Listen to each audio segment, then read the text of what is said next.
बिस्मिल्लाहिर्रहमानिर्रहीम। इस वीडियो में हम अपने किसान भाइयों को गंदम की फसल को गिरने से बचाने के लिए एहतियाती तदाबीर बताएंगे कि कौन से अवामल से हम अपनी गंदम की फसल को गिरने से बचा सकते हैं।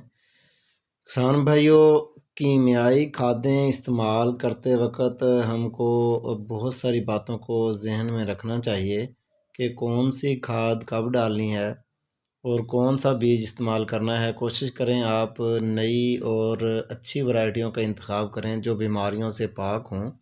जो न्यू वैरायटी होगी उसके अंदर क़ुव्वत मुदाफ़ियत ज़्यादा होती है, उसका तना सख्त होता है, वो गिरने से महफूज रहती है। दूसरा, कोशिश करें आपका रकबा जो है जिधर आप गंदम काश्त कर रहे हैं वो लेज़र लेवल होना चाहिए। तो लेज़र लेवलिंग से भी आपकी फसल का कद बिल्कुल एक जैसा होगा। और तीसरी अहम बात जो आपने मद्देनज़र रखनी है वो जड़ी बूटियां जो हैं वो आपने उनको तलब करना है, क्योंकि जड़ी बूटियों की जो खुराक हासिल कर लेती हैं गंदम की, तो उनसे गंदम का तना कमज़ोर रह जाता है। और चौथी बात आपने जिस पर तवज्जो देनी है वो दुम्बी सिट्टी और जंगली जई। दुम्बी सिट्टी जिसका तना बहुत ही नाज़ुक और कमज़ोर होता है, और जंगली जई का तना भी तकरीबन कमज़ोर होता है। जंगली जई और दुम्बी सिट्टी बहुत जल्द गिर जाती हैं, ये गंदम के सहारे ही खड़ी होती हैं। अगर आपकी फ़सल में दुम्बी सिट्टी और जंगली जई की मकदार ज़्यादा है, आप उनको तलफ़ नहीं करते, तो आपकी गंदम के गिरने के चांसेस बहुत ज़्यादा बढ़ जाते हैं। तो अब हम आपको खादों के बारे में बताते हैं कि आपने खादें किस तरीके से डालनी है, कौन सी खाद किस वक्त पर डालनी है। कुछ सालों से हमारे यहाँ कीमियाई खादों के इस्तेमाल में बहुत ज़्यादा इजाफ़ा हुआ है, ताहम मौजूदा इस्तेमाल अब भी ज़रूरत से काफ़ी कम है। जदीद ज़राअत में खादों का इस्तेमाल, खादों की किस्म और मकदार का तयन फ़सलों की ज़रूरत, पैदावारी अहदाफ और ज़मीन की ज़रख़ेज़ी और ज़मीनी साख्त के मुताबिक किया जाता है। मुनाफा बख्श पैदावार लेने के लिए मौज़ूं खादों का इस्तेमाल, खादों की इकसाम, खादों की मुनासिब मकदार, मुनासिब तरीका इस्तेमाल और मुनासिब वक़्त पर इस्तेमाल बहुत ज़्यादा अहमियत का हामिल है। खाद का इंतखाब करते वक़्त खाद में मौजूद खुराकी अज़ा की मकदार को मद्देनज़र रखना बहुत ही ज़रूरी है। पाकिस्तान में नाइट्रोजनी खादें बुनियादी तौर पर यूरिया और कैल्शियम अमोनियम नाइट्रेट से हासिल की जाती हैं। यूरिया नाइट्रोजन का सस्ता तरीन ज़रिया है। दुनिया में सबसे ज़्यादा इस्तेमाल होने वाली नाइट्रोजनी खाद यूरिया है। यूरिया के इस्तेमाल और दस्तयाबी में आसानी और कम कीमत की वजह से इसकी ज़्यादा जो मकदार है वो इस्तेमाल की जाती है।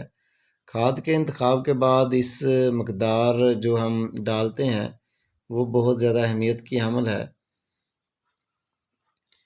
खादों की अफादियत में इनके तरीक़ाकार से बहुत ज़्यादा, यानी कि जो हमने जिस तरीके से डाल रहे हैं वो जहाँ हमारी जैसे रेतली ज़मीनों में नाइट्रोजनी खादों का इस्तेमाल एक से ज़ायद एक साथ में करने से ज़्यादा फ़ायदा हासिल होता है।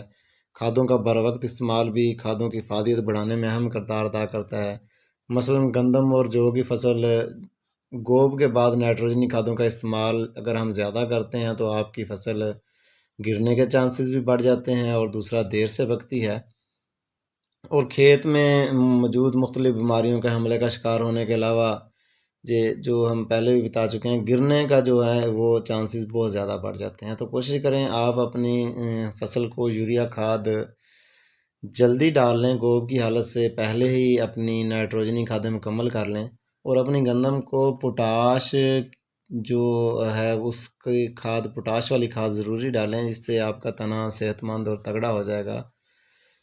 तीसरी अहम बात, फास्फोरसी खादें जो पौधों के लिए बहुत ही अहमियत की हामिल हैं। फास्फोरस पौधों की नशोनुमा के लिए ज़रूरी ग़िज़ाई अज्जा है। ये जड़ों की नशोनुमा, पौधों की पुख्तगी यानी कि उनके तने की मजबूती और बीज की नशोनुमा में मदद फराहम करता है। नाइट्रोजन और पोटाशियम के साथ फास्फोरस पौधों की ज़िंदगी के लिए बहुत ही अहम अनासर में से एक है।